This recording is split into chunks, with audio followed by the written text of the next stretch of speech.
समाजातील प्रत्येक घटना थेट आपल्यापर्यंत पोहोचवणारे आपलं हक्काचं न्यूज चॅनल क्रांती सूर्य न्यूज। संपादक शशिकांत राजवंत।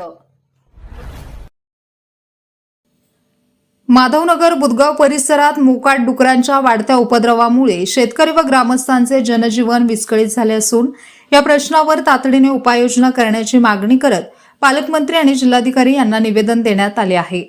प्रशासनाने त्वरित कारवाई न केल्यास रास्ता रोको आणि आमरण उपोषणाचा इशाराही ग्रामस्थांनी दिला आहे।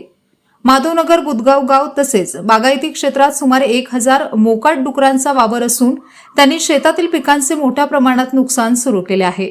ऊसासह ज्वारी, मका, गहू आणि जनावरांच्या चाऱ्याची पिके डुकरांकडून उद्ध्वस्त होत असल्याने शेतकऱ्यांचे मोठे आर्थिक नुकसान होत आहे।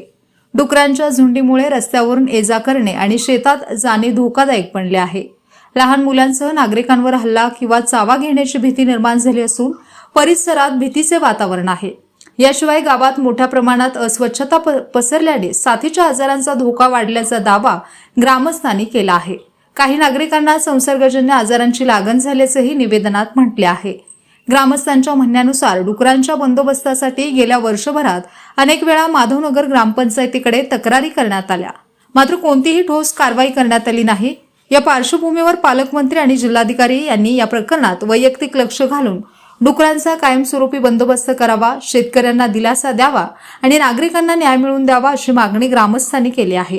अन्यथा नाईलाजास्तव रास्ता रोको, आमरण उपोषण यांसारखे तीव्र आंदोलन छेडावे लागेल आणि त्यातून उद्भवणाऱ्या परिस्थितीची जबाबदारी शासनाची राहील असा इशारा निवेदनातून देण्यात आला आहे। माधवनगर मधील अतिशय संवेदनशील बनलेला एक प्रश्न म्हणजे गावातील डुकरांचा प्रश्न। गावामध्ये कमीत कमी 1000च्या पुढे डुकरे झाले असून या डुकरामुळे गावातील सर्व बुदगाव माधवनगर मधील सर्व शेतकऱ्यांचे अतिशय प्रचंड प्रमाणात नुकसान चालू झाले आहे। तसेच या डुकरामुळे गावामध्ये रोगराई पसरण्यास सुरुवात झाली असून 10 ते 12 लोक प्रभावित झालेले आहेत। या डुकरामुळे अतिशय घाणेरडा प्रकार गावात चालू असून या डुकरांचं काय केलं पाहिजे हा सर्वसामान्य माणसापुढे पडलेला प्रश्न आज आम्ही इथं स्वतः कलेक्टर साहेब, सांगली जिल्ह्याचे कलेक्टर साहेब आणि सांगली जिल्ह्याचे पालकमंत्री माननीय चंद्रकांत दादा पाटील यांना निवेदन देऊन हा प्रश्न त्यांच्या हातात सोपवला आहे।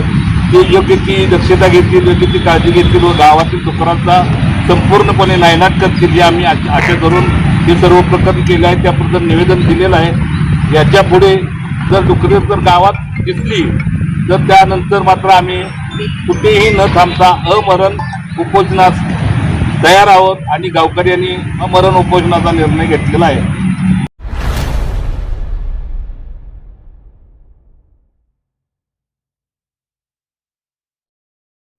क्रांती सूर्य न्यूज। संपादक शशिकांत राजवंत। सबस्क्राइब करा,